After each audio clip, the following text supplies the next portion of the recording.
All right, we're back. Third part of the Corinthians series here, and I hope you're enjoying it. Just my thoughts on a biblical life and what love is and what love is not.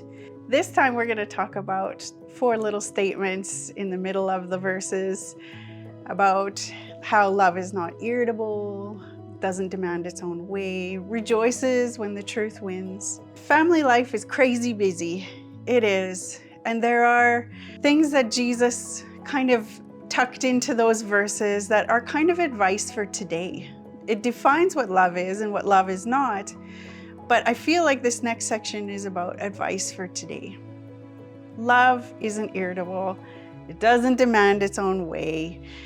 And I was thinking about it and I was like, well, it's kind of my job to be taken advantage of as a mom, and you do all these things in the background that nobody recognizes, or if they do, it's just something that's so normal for them, they just pass it over.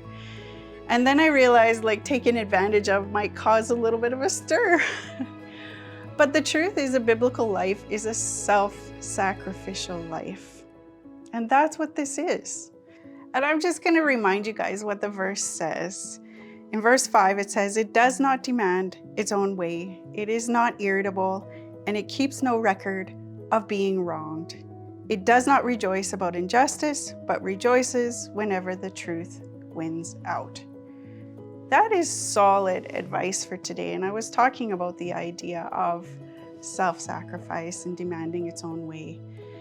God has a nature too. And we have to look at his example, Jesus's example here on this earth. And those are exactly the things that he did and practiced in his own life. There was self-sacrifice. There was not demanding its own way. As a mom and a wife, that's just simply a part of life. And it keeps no record of being wronged. Do you know that the Bible in Hebrews talks about how God doesn't remember our sin anymore? And there are several verses that end with "no more." It's solid and it's emphatic, the way that God doesn't remember our sin. And we as moms need to be the same. As wives, we need to be the same. We're not keeping records or tallies or irritations stacking up. And we keep ourselves in check when it's our most irritable time of the month. Those are the realities, girls. And I just wanted to remind you of that.